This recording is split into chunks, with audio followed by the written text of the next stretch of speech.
Good morning. I'm on site here at Electronica 2022, and joining me today is OJ from Microchip, who is the MCU8 Business Development Manager for the EMEA region. So thank you very much for joining me today. It's my pleasure.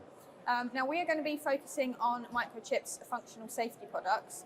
But before we get started, can you just give us a brief introduction to Microchip and tell us a little bit about what you do? Yeah, I can do that. So Microchip is an embedded solutions company. The goal of Microchip, or the vision, is to be the greatest embedded solutions company ever. And that's not an easy task, but at least that's what we are trying to do. In general, we are serving all markets. But our focus is really on the more industrial, more long-term stable markets. So we are not that heavily exposed to consumer. Also, I think what's quite unique to Microchip is our customer-driven end-of-life policy. That is also the reason why we are so successful in these more stable long-term markets. So I'm not sure if that answers the question. It does. Yeah. Fantastic. That's a big challenge you've certainly set yourself. Okay, so let's start with a brief introduction to functional safety now. Yep. What exactly is functional safety, and how does it differ to another safety feature? Yeah. So in a system that can cause harm to humans, that is where you need to have safety systems in place. Right. So the developer of that system needs to ensure that, at least if there's potential for harm, then that should be managed somehow. Many ways to do that. First is, of course, to get the specification right, and then you have to not do any software errors, and then also there are random faults that can happen, and those are the ones that are really tricky to handle, and that's where the functional safety aspect is also coming in. So it's building a system that can also handle random faults in a safe way. That's really the key of functional safety. It differs from safety features in that safety feature is a functional thing, while the functional safety is making sure that that function is working. So to make it easier to understand, maybe an example is useful. Yeah. Last summer, a little longer ago, 2018, I was flying from Copenhagen to LA. Yeah. And halfway, or not halfway through, after the first 45 minutes, the captain told us that we needed to turn around because they had a failure indication on the fire system of one of the engines. Wow. So that's where functional safety is kicking in, saying, okay, here we have a safety feature that is no longer working, and then we need to handle that in a safe way so that we can, in this case, if there is a fire on the engine while we are in the middle of the Atlantic, we won't be able to make it to any of the shores. No. If they can't extinguish it. So then they had to turn around and bring the system to a safe state so that we could continue our journey. Okay. So really the functional safety is monitoring all the safety functions that are built in to make sure that they are working properly. So you would say that's the overall function of yes, safety? It is the overall function of functional safety compared to just doing a safety feature, which is the fire extinguisher of the engine in this case. Yeah, good example. So could you give us an overview of some of the common sort of safety standards and safety integrity levels? There are a number of safety standards. I had a boss once who told me, OJ, the good thing about standards is that there are so many to choose from. And that's the case here as well, that there's a whole host of different safety standards. I think the mother of all functional safety standards is the IEC 61508. It's an all other standards are derived from this. Okay. It is related to industrial applications such as robots, industrial saw, applicable to all different industries. Then we have ISO 26262, which is an automotive standard derived from 61508. So it's the functional safety of electrical, electronic, and programmable electronic in cars or automotive industry in general. Then we have IEC 60730, which is an appliance standard. Again, derived from a different standard, which again is from the 61508. It sounds complicated. It is very complicated, and as I was saying, there are so many to choose from. Yeah. So I'm not sure if that's good or bad. Could be a good thing. It could be a good thing. So you've already given us, an example of functional safety in action, but can you walk us through what a failure is and what does the journey look like from a fault through to a failure? Yeah, so I can do that. I actually took some notes on that. A fault is, for instance, what can happen in a microcontroller, which is my area. Yeah. For instance, a bit can flip in the RAM for cosmic ray or some unknown reason. Right. That would be a fault. Yep. Then how could that develop into a failure? So most cases, if you have a random bit flip, it doesn't really matter. Okay. Everything works okay anyway, and it works okay. But if you are unlucky, then you are either triggering a false alarm or you have an alarm condition that this fault in the RAM is hiding. And then it develops into a failure. Okay. And then functional safety is a way to detect if something like this has happened, right? So that you can bring the system back into a safe state. So let's talk about that a little bit more then. How can we identify a failure, and then how do we deal with said failure? Yeah. So to identify a failure, you have to use diagnostics. Okay. For instance, the RAM example, you could have a calculation of a checksum or more advanced function like this, where you know what the checksum is supposed to be, and if you calculate through all the parameters and you get the wrong checksum, then you know that something has happened. And so that's one way of diagnosing that. But the diagnosis is really a system function, and it's a mix of software and hardware functions. So then once you detect a failure, then the next job is to bring it into a safe state until the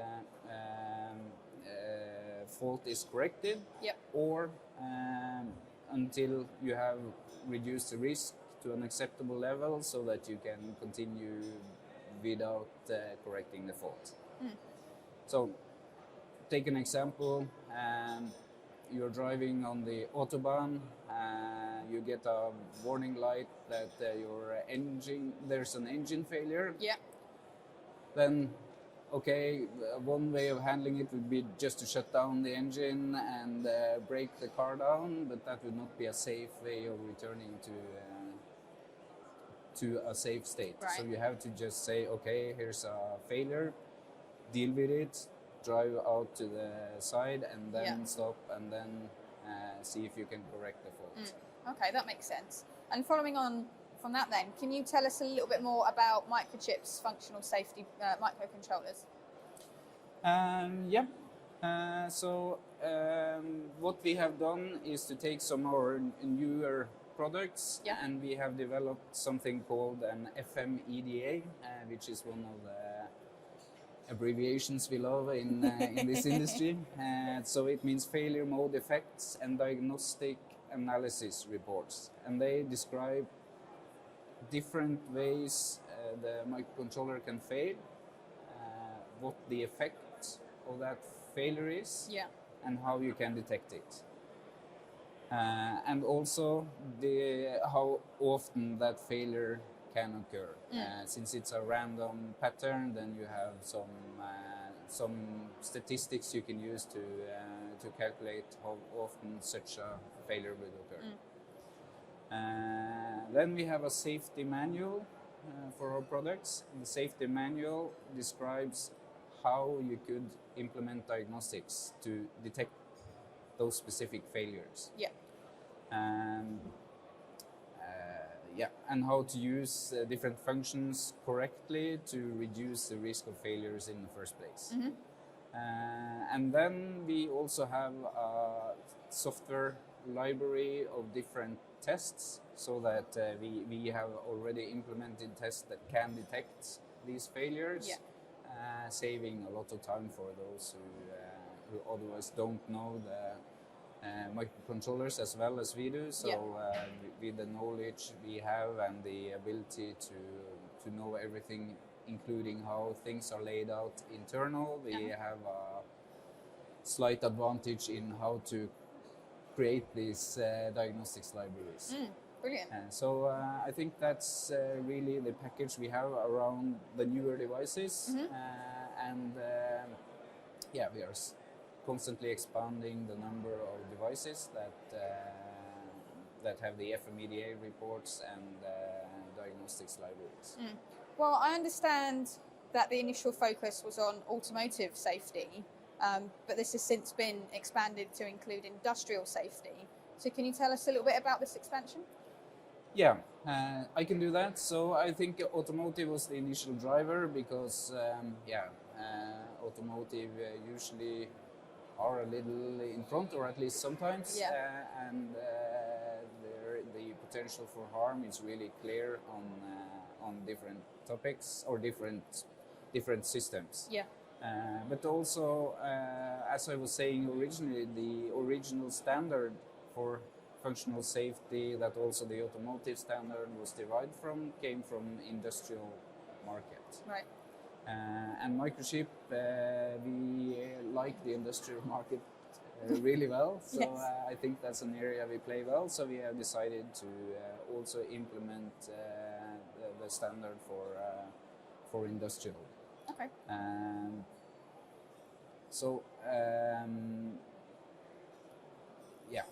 Again, our non-end-of-life policy is really a core reason why we always have been used in many of these safety critical applications, because when you spend the time and effort to actually create a system around this, you don't want to change it unless you have to. No. So we are chosen for many of these applications because of having the FMEDA reports and making it easier to do the designs, and our non-end-of-life policy or customer-driven end-of-life policy. I'm not sure again if that answers the question or not. So. Yes, it does. Fantastic. Thank you. So when designing functional safety applications, using development tools that are certified for functional safety can make it easier to qualify the tools used in design. So how does Microchip help when it comes to implementing system-level functional safety in applications? I think the system level is really challenging for us to handle. So what we can do is to give some guidelines around how can you do internal detection of failures and what needs to be done external. Yeah. So if you look at our software tools that we have, then really what we have done is to have a certified compiler, which means that we have taken the job to get this certified to be a good enough for functional safety applications, and then all our end customers don't have to do that. So when we do it once, then 1,000 customers don't have to do the same if they buy this already certified compiler. Yeah. So I think that is one way that we can help on the system, but really our core expertise is on the microcontrollers themselves, Right. and then there are many different ways to build total systems around it. So that is left up to the system designers to find out how to cover with internal tests and external hardware. Yeah, okay. So can you tell us a little bit more about the functional safety packages that you offer? Yeah, so we have basically 3 different packages. So we Right. have a tier 1 or base package, which is the FMEDA report and the safety manual. This is a very good starting point and could work for those who already have systems running and just want to simplify getting a new one up.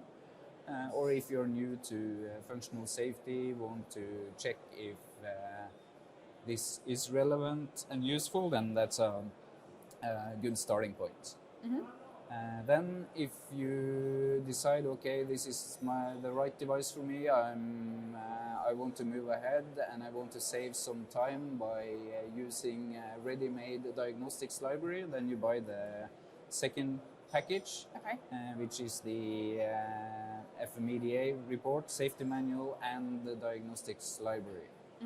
And again, that saves a lot of time in qualification, because we can provide the documentation that the functions that you are using are already certified by us, so that you can show that documentation to whichever certification body you are using. Yeah. And then if you go for the full package, then we provide all the certificates and reports required to pass audit, at least for the micro part of it. We can't do the whole system, but it saves a lot of time, and also not only time, but increases the probability that you will pass sooner on the audit. So looking at all 3 of those then, how can someone identify what the best package is for them? Yeah, so I think the best way to do that would be to go to our website, read the overview of the different packages. Okay. And we also have a test or a free FMEDA of one device that you can download with registration, just to check if this is something that will work for you or not. And then, based on that, make a decision if you want to go for instance, do first package first, just to get started, and then you can buy the other ones later, or if you know that you will need to certify and you know you have the right device, just go for the full package right away, which of course is my recommendation. Brilliant. So finally then, can you tell us about your functional safety design partners and what benefits this brings to your customers? Yeah, functional safety designs is difficult, and it's difficult to consider all the different ways that things can fail. Yeah. You have probably heard Murphy's Law. Everything that can fail will fail, and it will fail at the most or at the worst possible time. These functional safety design partners, they have done many designs like this, so they know which faults to consider, which ones are not likely to happen, and they can help you save a lot of time. But also, if you are an experienced functional safety designer, it still is good to have someone to spar with that is external and can see things from a different angle than you. So I think, again, look on our website, find partners, have a talk with them, and find out if there's something to gain with cooperating with them, and then they can help you get quicker to the market with a hopefully safer design. Yeah, fantastic. Well, thank you very much, OJ, for your insights onto functional safety. It's been a pleasure speaking with Yeah, you. my pleasure as well. Thanks Thank you. for inviting me. You're very welcome.